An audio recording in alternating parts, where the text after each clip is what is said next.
the priority right now for me is my family, and I want to make sure they are safe. As the Israel-Hamas war rages on, we turn to the families of victims on both sides, seeking a way to preserve their safety. What is the path forward? We have expert analysis. On the home front, mass casualties in Maine. Another crazed shooter takes out his anger on unsuspecting people. We talk to a Catholic priest from the community. There are definitely tears, but there's also a lot of smiles. I really, in knowing, that your baby is here. And honoring the babies never met.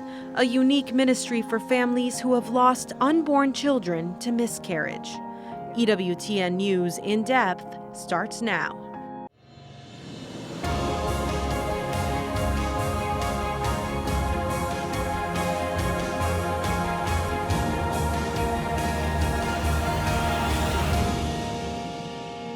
It's very Holocaust reminiscent to have people come into your home and kill you for being Jewish. We're mourning for every child who's killed. We're mourning for every mother who's actually looking for her child under the rubble. Human suffering from all sides, regardless of personal politics. The impact of war on innocent people caught in the crossfire rages on in Israel and Gaza.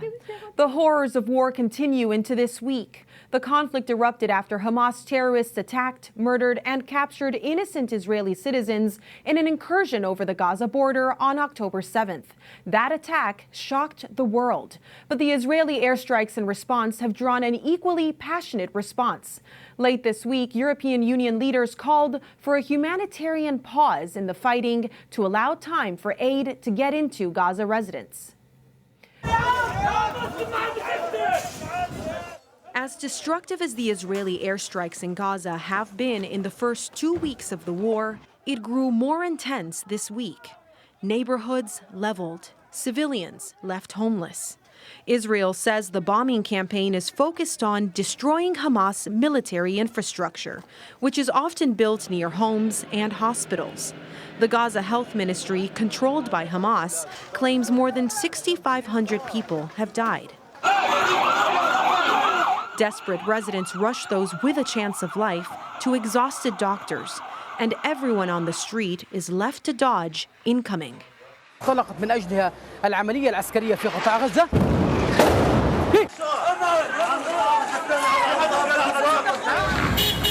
While the bombs continued to fall, first aid shipments began to trickle in. The truck shipments were welcome, but aid workers say the humanitarian crisis is so overwhelming, the supplies pale in comparison to what is needed.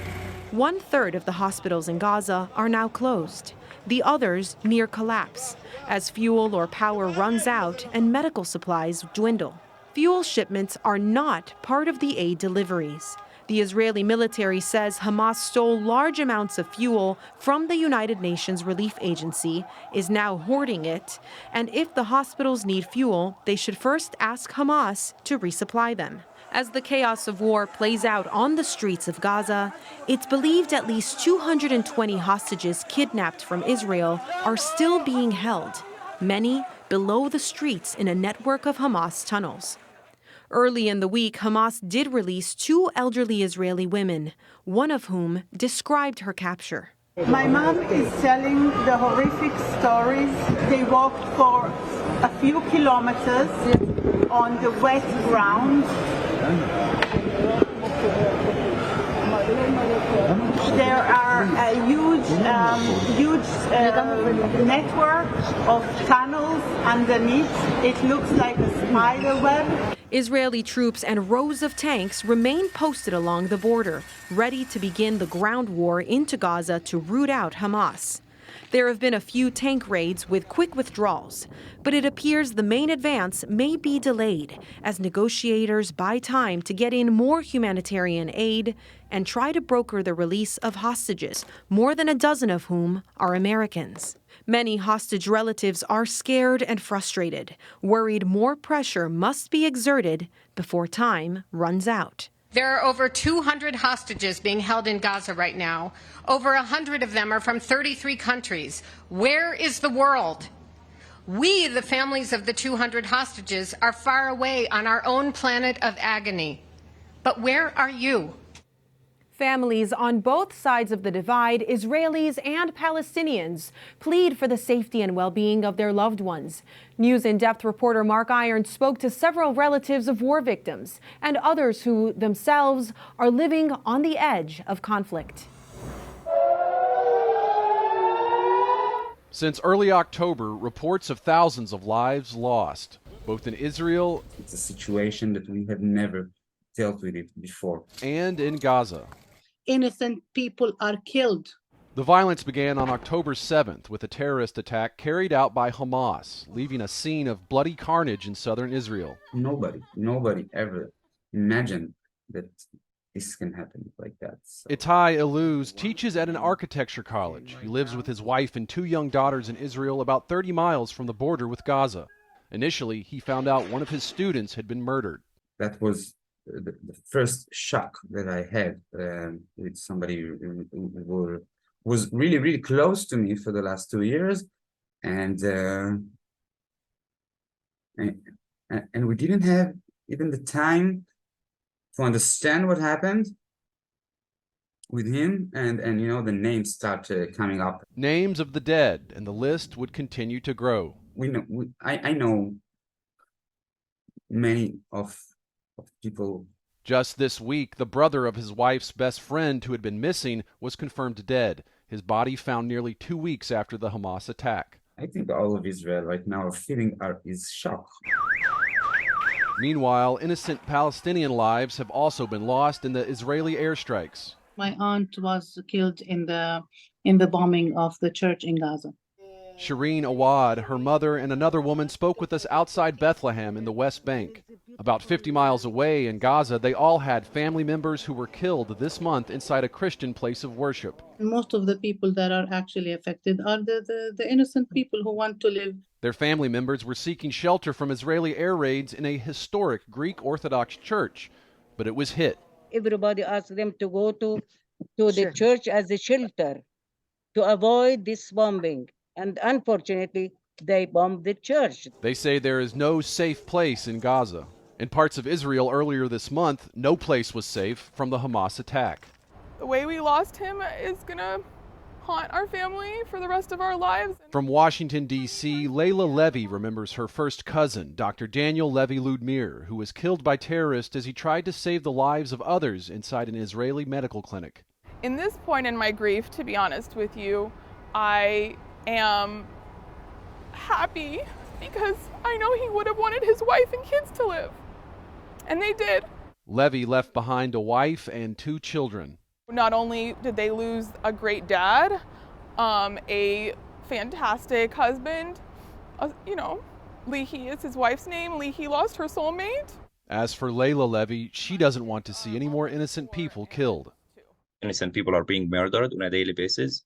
Mohammed Arafat grew up in Gaza and spent more than 20 years there before moving to America to make a living and provide for his family back home. I call them from 10 to 20 times a day. Mohammed worries about his mother, father, siblings, and nieces and nephews in Gaza who evacuated their home just 1 day before it took on significant damage. He says an Israeli strike destroyed nearby homes and killed these children living in the neighborhood. Seeking relief from air raids in the northern part of the Gaza Strip, his family fled south, along with many other Palestinians, to cram into whatever living spaces were available. They found an open room to stay in with more than 15 people. There is no privacy, and there is one bathroom to share, and there is literally no water in that house. The situation unsustainable, so the family moved back to the north with a relative. To conserve electricity, they turn on a generator for about an hour a day to charge phones or radios. They lack access to basic needs. There is nothing open to buy food or to buy, water or bread. It's a disaster, and that's the humanitarian situation that a lot of people don't know about. Itai Eluz says Israelis have been shaken by the recent violence inflicted upon them. He said although he always reassures his 2 young daughters, this is the first time as a father he hasn't felt confident in telling them not to worry. That I can't really tell them, 100% that everything is okay. No, And as Shireen Awad and her mother mourn the loss of Palestinian family members in Gaza, they hope the God-given human rights of all will be respected. We're all created in the image of God. We all deserve to be respected. Mark Irons, EWTN News in Depth. Though the Christian communities in both Israel and Gaza are very small, they do exist. Along with other innocent citizens caught in the crossfire of war, Christians are suffering grief and loss as well. The Latin Patriarch of Jerusalem, Cardinal Pierbattista Pizzaballa, released this statement this week to those trapped in Gaza. Do not be afraid of those who can kill the body, but cannot kill the soul. I'm with you. Your suffering and pain are my concern, and I dedicate all my time in prayer, first of all, but also in dialogue with all the responsible in order to put an end to this situation as soon as possible and to support you as much as we can. You are not alone. All the Christian community in Holy Land, not only the land, all over the world is with you, praying for you and supporting you. For analysis of the situation as it stands now in Israel, Palestine, and beyond, we're joined once again by Middle East expert Alberto Fernandez. He's the vice president of the Middle East Media Research Institute and a former ambassador and diplomat with the U.S. State Department. Alberto, welcome back. We're rolling into the fourth week of this conflict, and a ground offensive from Israel has not yet begun. What can we expect over the next few days? Well, I think actually we're approaching with this fourth week an inflection point. And actually, I think that we are very close to, a much larger escalation in the fighting and perhaps that ground offensive. The sense is that we're reaching towards a certain point where something is going to happen. It's going to break one way or the other. So very soon we will see a ground offensive, maybe perhaps within hours, or we will see some kind of diplomatic pause of some sort. Iran's role in this has been stressed by the U.S. and at the United Nations, Iran's foreign minister had this message for America and Western countries supporting Israel's airstrikes in Gaza. Let's take a listen. We do not welcome to expansion of the war in the region, but I warn if the genocide in Gaza continues, they will not be spared from this fire. It is our home, and West Asia is our region. Alberto, was this a threat to Americans on American soil? Of course, it's a threat to Americans on American soil, but it's nothing new, nothing we haven't heard before.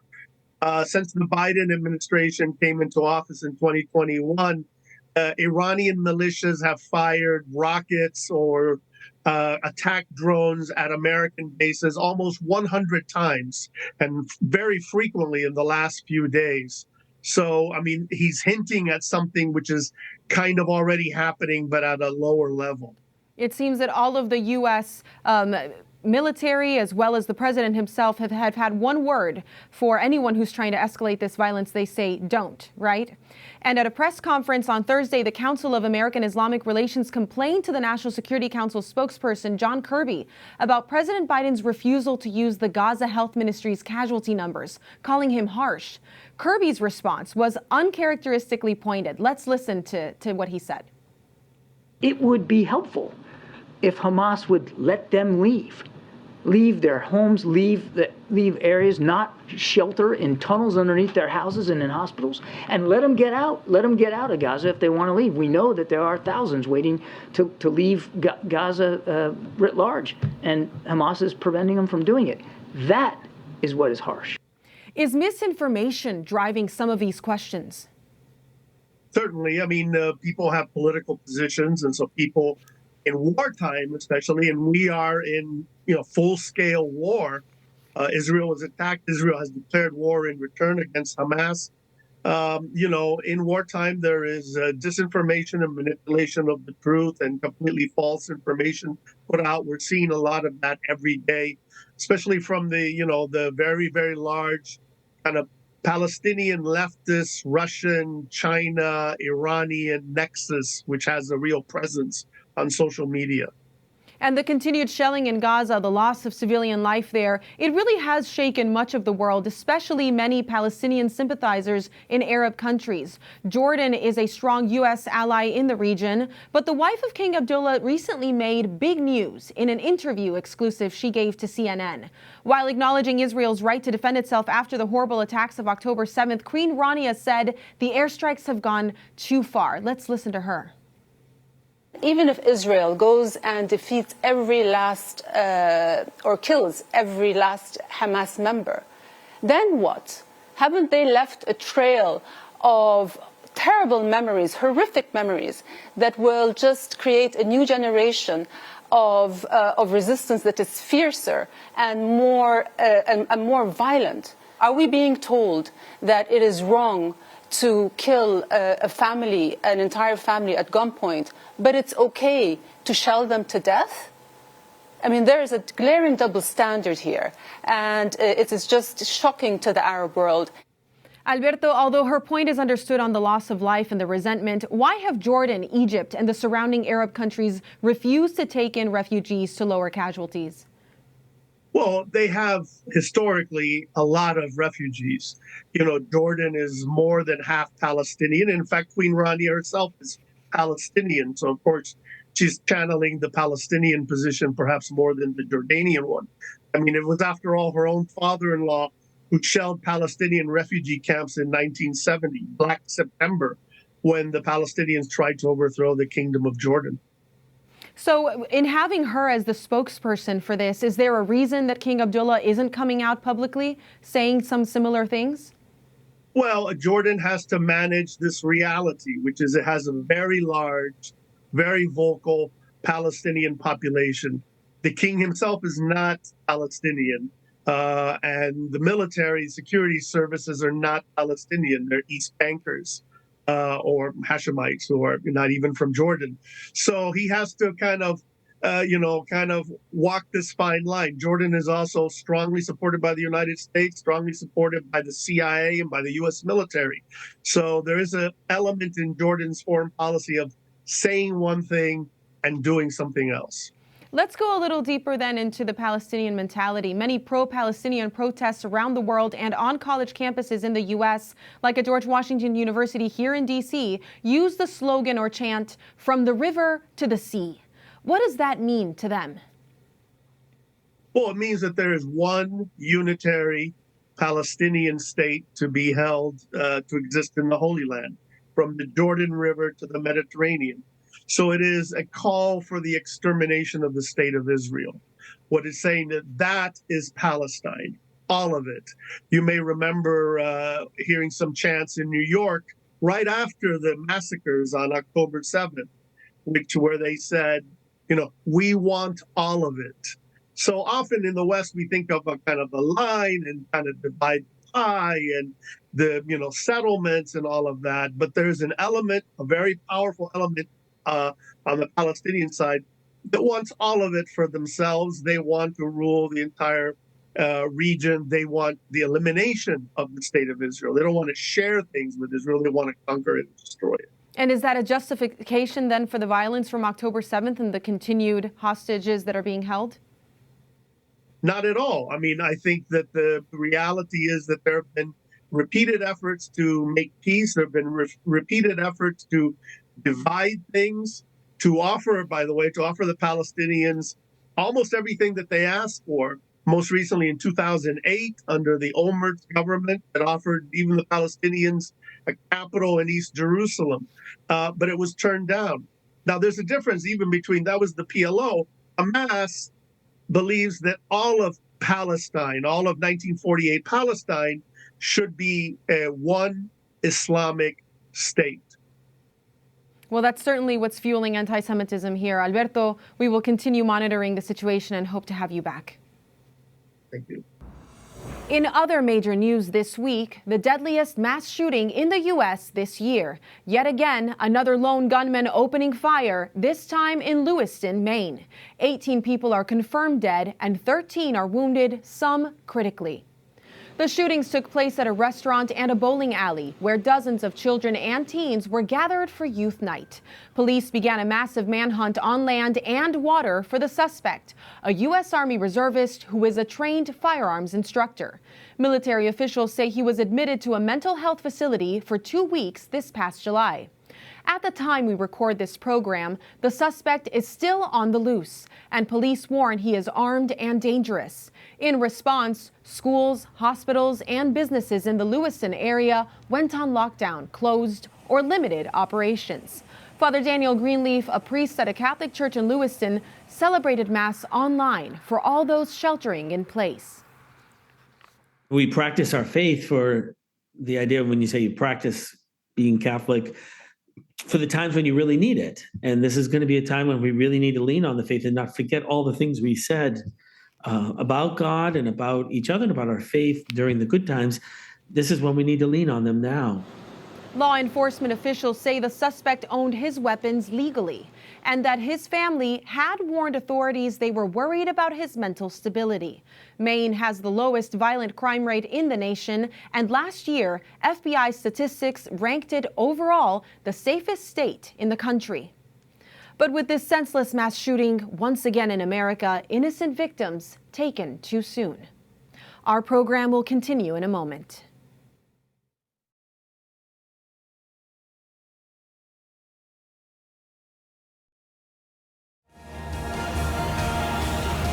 The Synod on Synodality at the Vatican is in the final stretch, and Synod participants are taking advantage of these last few opportunities for prayer, discernment, and discussion. On Wednesday, delegates released a letter to the faithful all over the world, thanking them for their prayers and encouraging them to play an active role in the decision-making of the Church. Like many participants, Archbishop Timothy Broglio, head of the United States Conference of Catholic Bishops, emphasized the importance of listening. We can draw from the richness of different traditions, and that's perhaps been one of the highlights of these past 3.5 weeks, the experience of the Church throughout the world and listening and exchanging with different exponents of that Church. If we do more listening, we might have a world that's a little more open to the other, a little more respectful of the dignity of the human person. The delegates are also reviewing the final synthesis document, which summarizes the discussions that took place at the Synod. EWTN News contributor Catherine Hadro has been part of our special daily Synod coverage all week from our Vatican Bureau, and she joins us now to discuss this last full week of the Synod meetings. Catherine, welcome. Before we get into the Synod, the scandal of Slovenian priest and theologian Marko Rupnik, whose art is prominently featured at the shrine to Our Lady of Lourdes in France, has erupted and caused even more heartbreak for victims of abuse. Tell us what happened. Well, Montse, these are heinous allegations facing famed mosaic artist Father Marko Rupnik, former Jesuit. Heinous allegations involving sexual, spiritual, psychological abuse that the Jesuits found to be highly credible. That's why I say he's a former Jesuit, because the Jesuit order did an investigation into these allegations, found them to be highly credible. Father Rupnik was even excommunicated for a brief period before the Jesuit order ultimately kicked him out over disobedience. And this week, the news was that we learned that a diocese in Slovenia had accepted Rupnik back into active ministry. You can imagine the outcry that poured out as soon as this broke. Absolutely. And it's said that the Synod delegates did hear about this on Monday. And after a few days of silence, the Holy Father has responded, as well as the Synod, although many say it's not enough. What did the statement released from the Vatican say, and what else was said? So today, the Vatican did release a statement. Pope Francis asked the Vatican's Dicastery for the Doctrine of the Faith to, quote, review the case, and decided to lift the statute of limitations to allow a trial to take place. So this means there will now officially be an investigation into these these allegations. And one possible outcome of this investigation is that Father Rupnik could be laicized. Now, the Holy See statement that was released today also said that the church must learn from the synod that is, again, in its final days here, to listen attentively and compassionately, which you mentioned this letter to the people of God that came out to the faithful earlier this week. In that very letter, similar language was used there because the synod participants said in a letter to the faithful to listen to victims of abuse. And that's significant, and I know that our entire EWTN News team will be watching that story. Let's go back to the Synod. A few minutes ago, we heard Archbishop Broglio, head of the USCCB, talk about the importance of listening during the Synod, which is enriched by the diversity of voices from around the world. That was also something that struck Bishop Robert Barron, who talked to Vatican correspondent Colin Flynn. Let's take a listen to that. We tend to see the world through the rather myopic lenses of the West. And you realize very quickly it's very different in other parts of the world.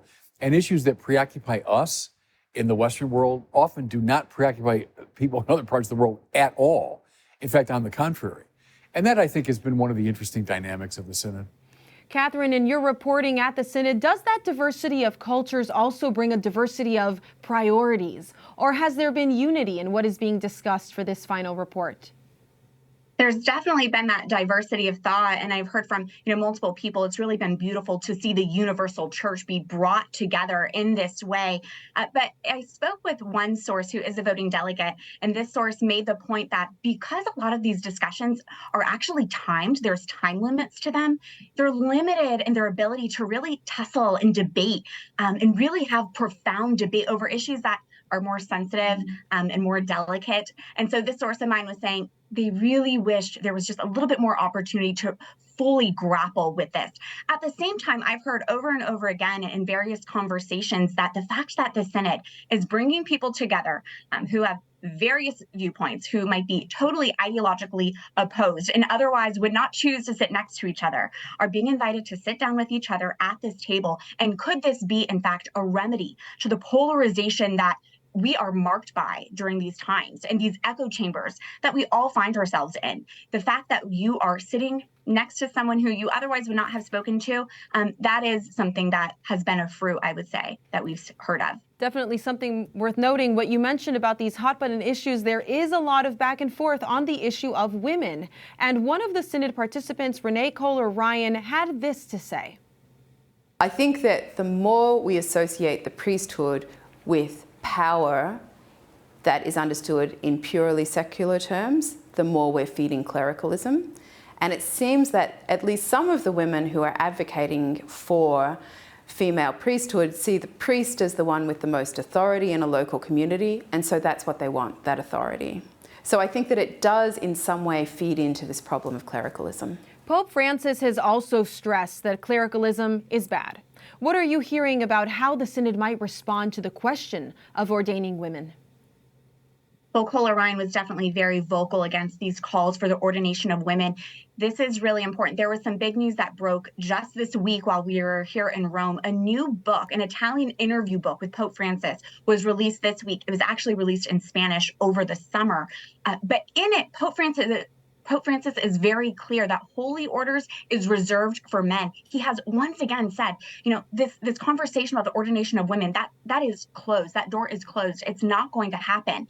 Also this week at a press conference for the Synod, Cardinal Prevost, who's with the dicastery for bishops, he said that clericalizing women does not solve a problem. In fact, it could create more problems, which is, again, a significant thing to hear from a high-up Synod delegate in these final days of the Synod. But again, we know these discussions have been happening. There have been some tense discussions over this topic in the Synod halls, but this is key. Just because something is being discussed does not mean that's what's being decided. That's interesting. Well, should the faithful then be expecting any surprises in the summary document released this weekend, and when will it actually be released, Catherine? Well, they will be voting on Saturday, and it's going to be expected to be released quite late on Saturday. We now know they are going to be voting paragraph by paragraph through this very thorough document, which again synthesizes all of the discussions that have been had over this month. So that's going to be a huge undertaking. We're expecting it late on Saturday, and then we will know. But something I want to stress for anyone who might have some anxiety over what could be included in this synthesis document, this is an interim document. There is still 1 full year of the Synod to take place, in which they will then put together their final document to go to Pope Francis. So that is just, keep that context in mind when those news reports start coming out this weekend with the conclusion of the First General Assembly of the Synod. And the reminder from Archbishop Berlio to get involved, laity. So thank you so much, Catherine. We'll leave it right there. Thanks, Montse.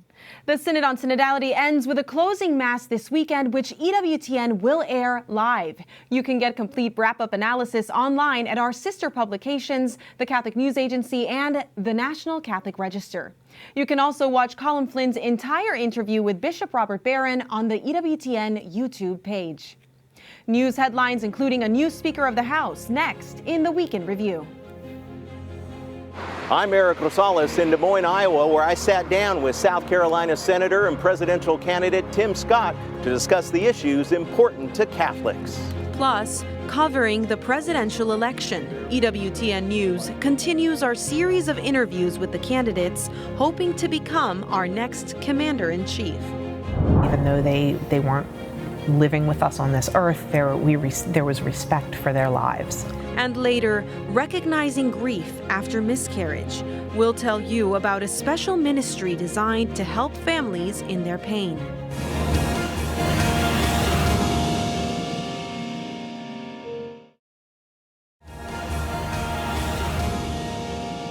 Topping the Week in Review, a new speaker mans the gavel in the House of Representatives. The election ends weeks of chaos and inaction in the chamber as it tried to fill the vacancy left by ousted Speaker Kevin McCarthy. Representative Mike Johnson of Louisiana took the gavel on Wednesday.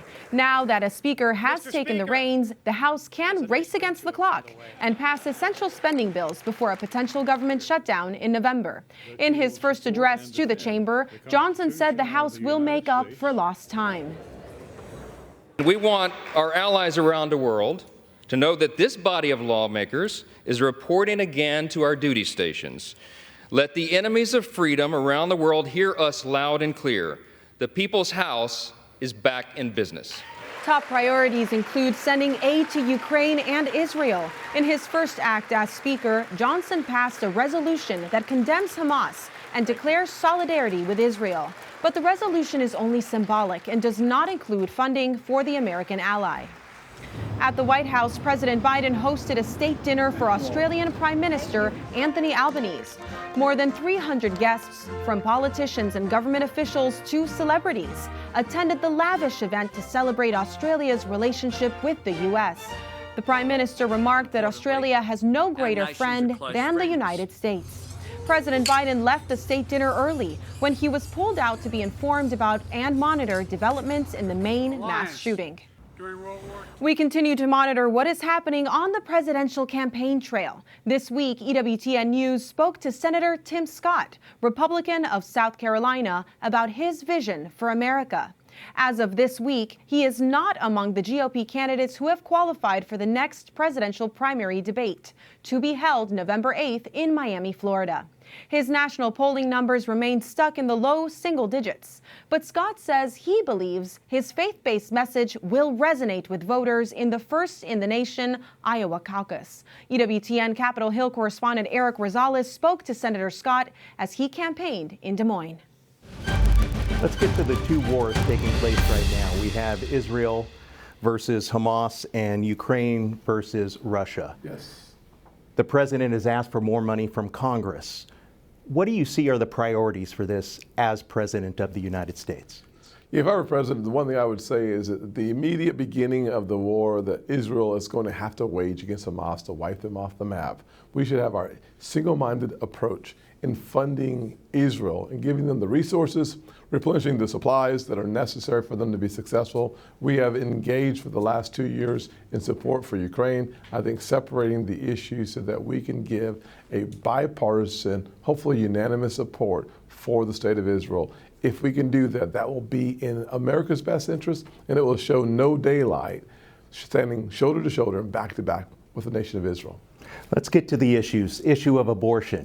You supported, co-sponsored the 15-week abortion ban. Even Susan B. Anthony, Pro-Life America, says that's a good start. Yes. Do you see any sort of compromise with this, or what's your policy on abortion? Well, I have 100%, thankfully, pro-life voting record. I'm 100% pro-life conservative. As President of the United States, I would sign very conservative pro-life legislation, and that's why we start with the 15-week limit across the nation. Creating the culture of life is how we win and are successful in saving more lives. Another issue that you're very strong on is school choice. Yes.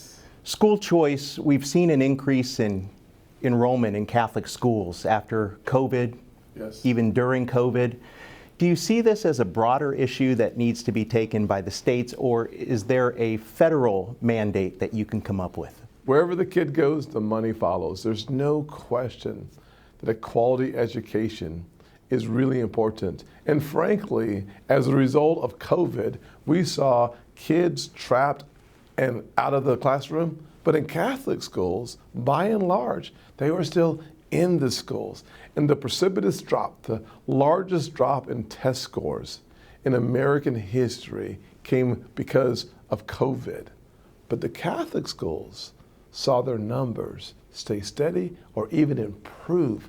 That drastic contrast, it is alive for every American to see, and we want more quality education, and I can't think of a better example of that right now in America than Catholic schools. DACA is another big issue taking place right now. Thousands of kids are here. They want to become U.S. citizens. Even the U.S. Conference of Catholic Bishops calls for immigration reform. Is that something that would be part of your presidency? You know, I look in the past and I see the coalitions that have come together, even under the former president, President Trump, put a deal together for Congress where you had DACA, border protection, and unfortunately it fell apart because without first dealing with the southern border crisis, it's really hard for us to get to step 2 and deal with any other issues.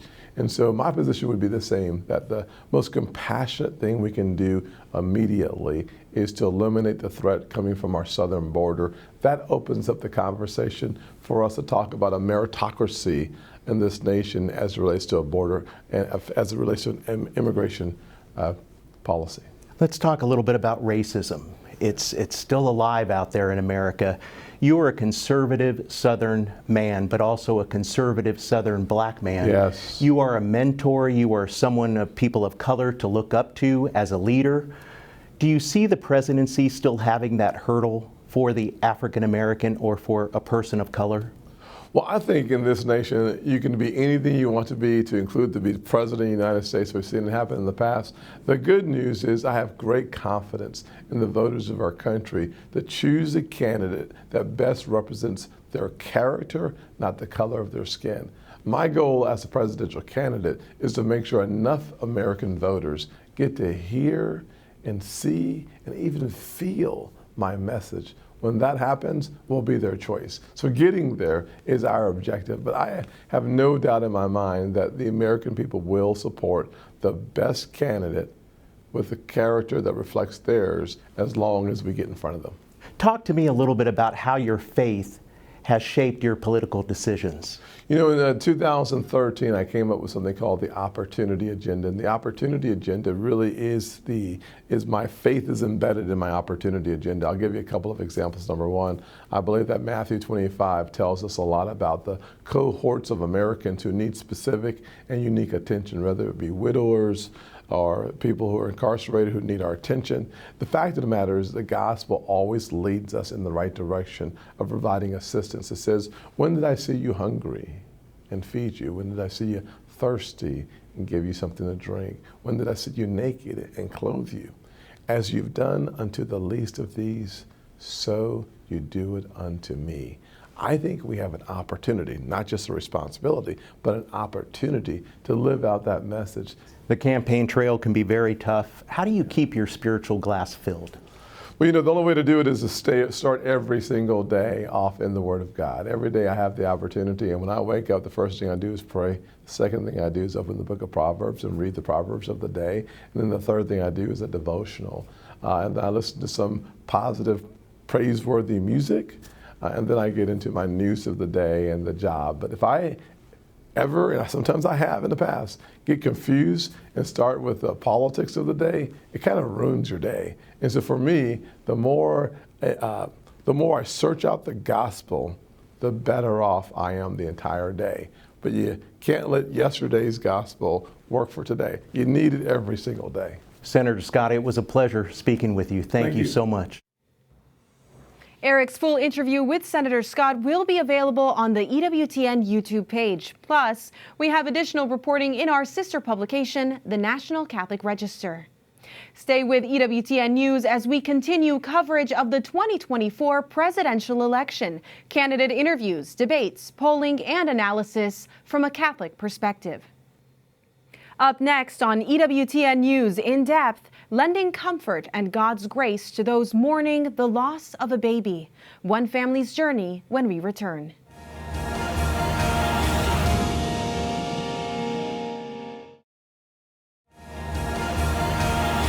There is a place that they can have their baby buried, honor the life, no matter how short that life was. Families devastated by miscarriage loss are comforted by a ministry dedicated to honoring their pain and the life of children gone too soon. The Holy Innocents Ministry in Baltimore, Maryland is renowned for recognizing the need to grieve those who were never even born. As a couple and often siblings rejoice in the knowledge a new baby is coming, the news that the baby is gone can be crushing. October is Pregnancy and Infant Loss Awareness Month. As we focus on that, Roselle Regis tells us about the unique miscarriage ministry in this Catholic Life report. Together we have 5 kids. So the oldest is Jack, he's 17, and then we have Kaylin, she is 13, and Patrick is 7, Maggie is 5, and Liam is 3. Sean and Katie Gilligan share 5 children together, and in 2021 they were excited to announce that they were expecting another baby. Well, we might as well just tell everyone, and everyone was ecstatic about it and happy. Yeah. A couple of weeks later, during a routine appointment, she was told that the baby measured smaller than expected. I just knew there was not a reason for that. I knew my dates weren't off, and so we went back for a follow-up ultrasound, and there was no heartbeat that time. Sean and Katie were devastated. After having 4 perfectly healthy pregnancies and babies, Katie could not believe this was happening. That was when Sean started Googling support for Catholic families that are experiencing miscarriages. I found this ministry. It's called Holy Innocents. It's through the Archdiocese, and they'll bury our baby. Holy Innocents is a burial ministry in the Archdiocese of Baltimore for families who have lost their children to miscarriage, whether at home or in a hospital. Through Holy Innocents, the Gilligan family was able to bury Jude Joseph in October 2021. A little casket with all the babies in it, and prayer cards with your baby's name on it, and flowers and holy water, and just the whole ceremony. And it really, for me, it kind of brought me that sense of peace where I may not have ever met my baby, but to be able to know that we gave our baby this burial, and to me it was very special to our babies with all these other perfect little babies. And for me, that made me feel really good, actually. This is one edge of the area. Father Patrick Carrion is the founder of Holy Innocents Ministry. After attending a burial for miscarried children at a Catholic hospital, he thought to himself, why not have a ministry like this one in the Archdiocese, especially for those families who experience a miscarriage at home? 25% of pregnancies end in a miscarriage. I mean, that is tremendous percentage. Obviously, many of them are probably in that first trimester, but to many families, it didn't matter whether it was the first week or the 38th week, they lost their child. The Holy Innocents Ministry held its first burial in 2018. Since then, the ministry has provided families with healing, comfort, and we don't need to be silent about it, being very public about it. And I think even having, whatever, 10, 12 families there together, they're like, oh, okay, I'm not alone. In October 2022, Katie found out she was pregnant again, but she was cautiously excited. When, we found out we were pregnant, and I kind of had this weird feeling. I mean, you've been through it before, you kind of know. And I kind of said, you know what? I sat there one day and I just, out loud, I was driving, and I said, you know what, God? I said, if this is what you want, if you want this baby too, I might not totally understand it, but I'm going to be okay with it. At 17 weeks pregnant, she was informed that their baby girl, who they named Anna Catherine, no longer had a heartbeat. This miscarriage hit their family hard. For Sean and Katie, leaning into the Holy Innocents Ministry helped bring their families closer to their faith.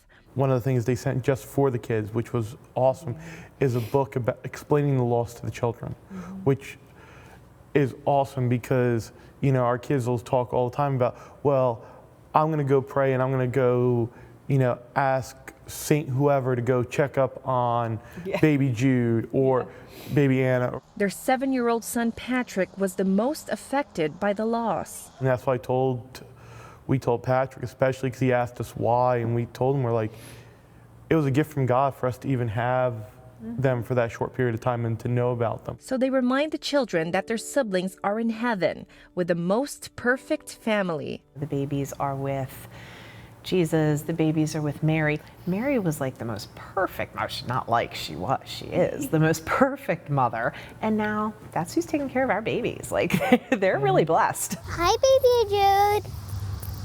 Love you. Katie said losing their children is the hardest thing their family has ever had to deal with. But working with the Holy Innocents Ministry and being surrounded by a strong faith community made a huge impact in their lives. Katie and Father Carrion want to reach other women and families who have experienced a miscarriage in hopes of helping them grieve and heal. I've always been very open to talk about my losses in the first place because I think oftentimes women really feel alone. They feel so isolated when they're going through this, and it's really hard. I have found, just even starting this ministry, it's, I'd be hard pressed to find a conversation where if I mentioned this ministry and someone did not share a personal story. I'm hoping that because we have this very public ministry, that it gives people the chance, you can talk about a miscarriage. Rochelle Regis, EWTN News in Depth. If you or someone you know could benefit from this unique ministry, go to the website of the Archdiocese of Baltimore at www.archbalt.org. Under the Ministry tab, go to Miscarriage Ministry to find out more. Up next, creative ways to reuse vacant or underused church property. The University of Notre Dame leading the way. That report when we return.